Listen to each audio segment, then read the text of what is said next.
I'm currently watching 4 airing K-dramas and it has been a very mixed experience so far. Like we have one drama that deserves way more attention than it gets, one that's doing everything right but could collapse at any moment, one that feels weirdly nostalgic, and one that I'm honestly confused will be able to pull through. So let's talk about all of them. I think Still Shining released on the same day as Boyfriend on Demand, or at least very close to it, and it completely missed the spotlight. Everyone was talking about Boyfriend on Demand, which is somewhat understandable. The world is so gloomy, a rom com with a new concept is always welcome. Still Shining is a 10 episode drama, and we're currently 4 episodes in, so almost halfway through, and I'd describe this as a full on melodrama. The show has some really hard hitting moments and very quietly reminds you that doing what you want in life is actually a huge privilege. For me, the central theme of the drama is that life is unkind to all of us. Some people just adapt to that reality so well that they stop expecting much from life and just begin to accept compromises as something inherent.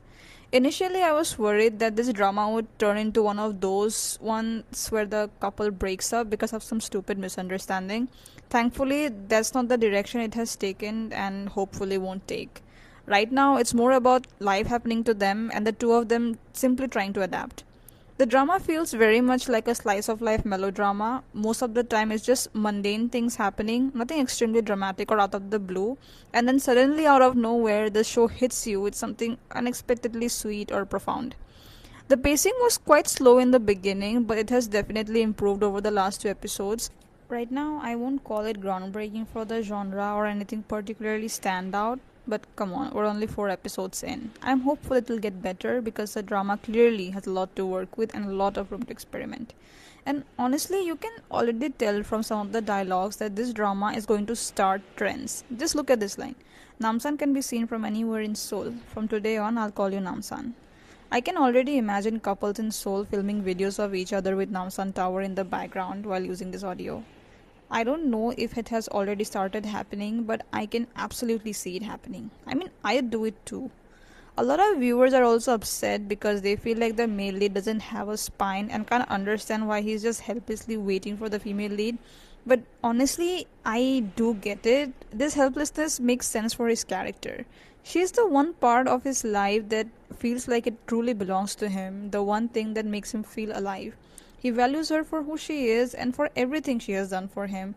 And after losing his parents, it's also clear that he carries unresolved trauma from that loss. So it's only obvious that he will wait for the girl who fills the void within. It would be weird if he didn't wait for her. Now, well, I understand that a lot of people simply don't like characters written like this, which is again understandable because we have had a fair share of them. But I guess the best we can do for that is wait for a male lead who moved on to be written. In Your Radiant season has been operating in some dangerous territory. We've got dead parents hit by the truck of doom and the sweet grandmother dealing with dementia. Two tropes I dread the most. But surprisingly, the drama is working really well so far. Every character has a very charming and distinct story. From the grandmother all the way down to the youngest sibling, the family as well as the office dynamics feel incredibly warm and healthy. Honestly, it's already giving the Radiant season energy. What I really appreciate is how the drama has managed to introduce us to all these characters and their lives without dragging the story. That part has been handled really well. Everything has been great so far, and that's what makes me nervous because the unraveling is going to begin and it'll probably cause waterworks. Like, look at the number of things we're yet to find out. There's Seok's backstory, what's going to happen to our cool Harmony, what exactly happened in that accident in the US, what part of history does Sonu-chan not remember, where the love stories of these three sisters are headed, and how Haran is going to react when she finds out how far back she and Sonu-chan actually go. It's a lot. My only hope is that the drama doesn't throw in some unnecessary twist like, oh, her old lover has actually been alive this whole time, or suddenly turn the parents' death into some elaborate murder conspiracy. I genuinely do not have the patience for those kind of additional silly angles. Nobody does. Now I also have to take a moment to appreciate the chemistry between the leads because it is really good. Whenever I think of Lee Sang-kyung, my brain immediately goes to weightlifting fairy Kim Bok-joo. I just automatically place her in that goofy character mold, which I know is completely unfair, and I was trying to be better about it. But then the male lead was introduced as this cute, slightly goofy guy, and my brain immediately pushed her back into that same mold. And I kept thinking, how are these two leads with the goofy vibe supposed to exist inside a melodrama? So I assumed it would be difficult for me to take their chemistry seriously, but I was completely wrong. Because the way Chae Jong Hyop is emoting in this drama is genuinely impressive. You can feel the pain, the hesitation, and that constant fear that he might somehow be a danger to the person he loves. It is really good. I have seen him before in I Love You and Serendipity's Embrace, and honestly, I never thought he would hit this level emotionally, but here we are. Till now, only 2 episodes of Phantom Lawyer has been released, and it is already giving me a lot of nostalgia.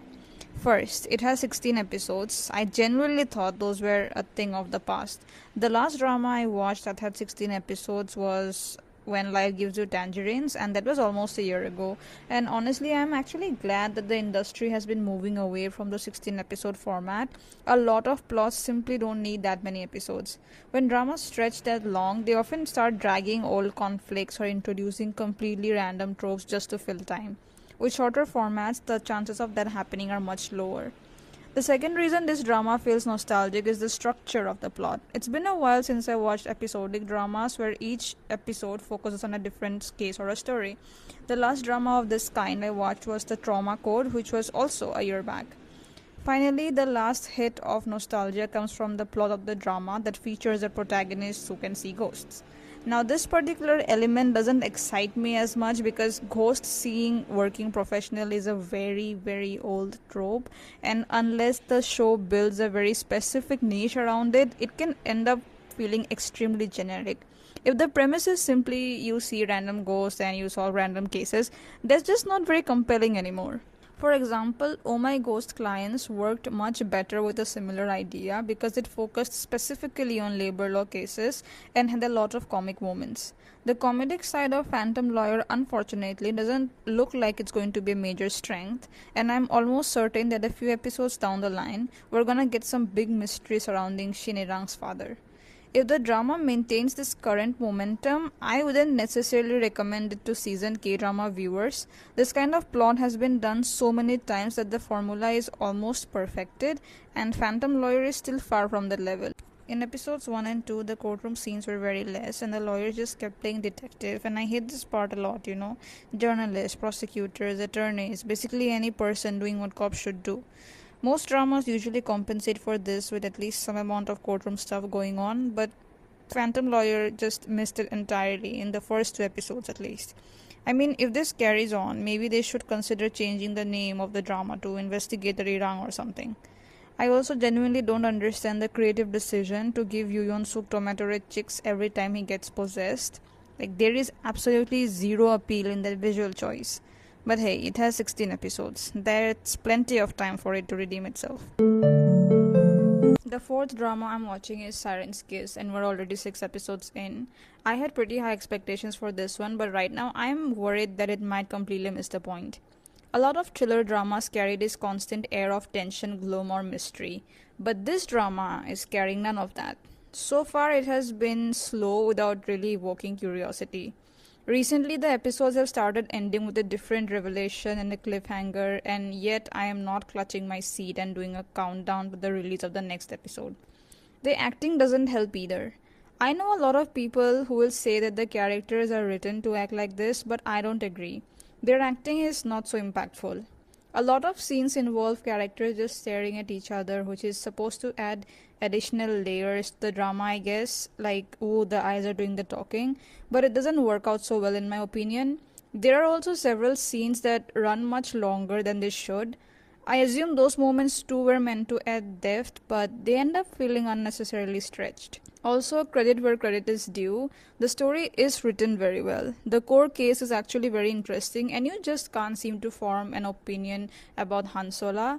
She is truly a mysterious woman and is definitely playing everyone, including the audience. But man, the story has so many annoying characters, like so many of them. The drama tires you out a bit because not only are you trying to figure out the case, but you're also using so much of your mental space hating some of these characters. I'm also very annoyed at the male lead because I don't understand his job. What is this company he works for? Because does he even work? He just keeps following Han Solo everywhere. Why has the company even retained him till now? Did his JD ask him to become a private investigator? I am really doubtful if this drama will be able to land well because it has been really slow and a bit pretentious. We are halfway through the drama, so let's see how it actually comes out. This is a remake of a J-drama called Ice World, and people were really raving about it in the comments. So the K-drama is of course going to be compared to the OG version.